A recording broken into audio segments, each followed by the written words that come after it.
The health of war veterans, serving personnel and their families is set to be enhanced through new research at the University of Otago. It's a collaborative project involving a leading Canadian institution, and Associate Professor David McBride of the University of Otago joins us to explain. David, this is very exciting. Please go into this project, and where is it going?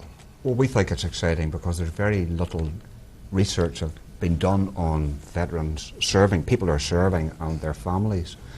And the thing is, you don't find out about health conditions or other disorders unless you go and look for them, and that's what we're going to do.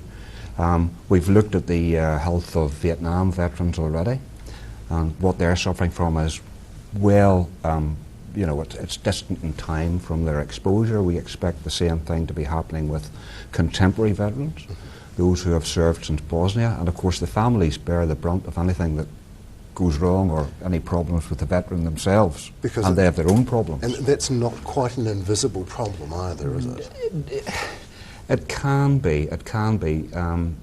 Families health research is something certainly that the New Zealand Defence Force have in mind, because they know that they need to support the families, and they've been making every effort to do so. Is there a lack of support?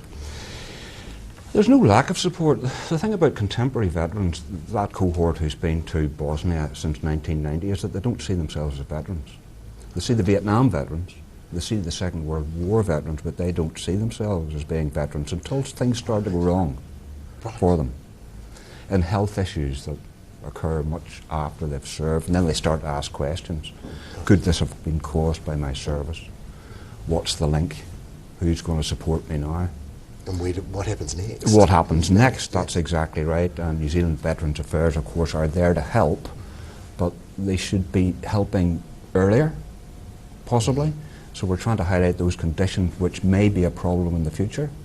And this came out of the Vietnam veterans with chronic renal failure, chronic obstructive, chronic bronchitis, for example.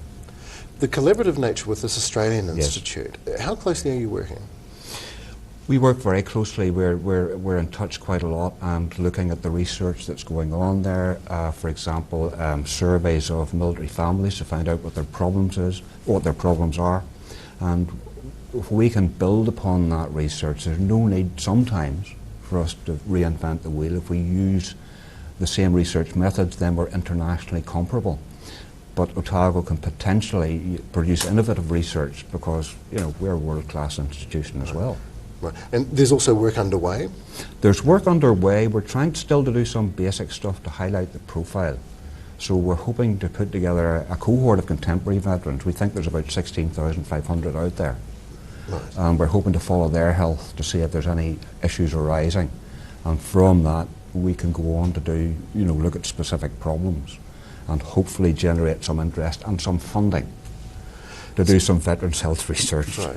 And the profile of the University of Otago? Yes. Okay. How is this being plugged in? How are we supporting in that way? The university has always been very supportive of us. They've supported us for the past 4 years now to the tune of $95,000, which is, you know, considerable support, and we are trying hard to build upon that. But research funding now is just, it's difficult. It always has been, always will be, and you've got to do the best that you can. Professor David McBride, thank you so very much for coming in. Appreciate your time.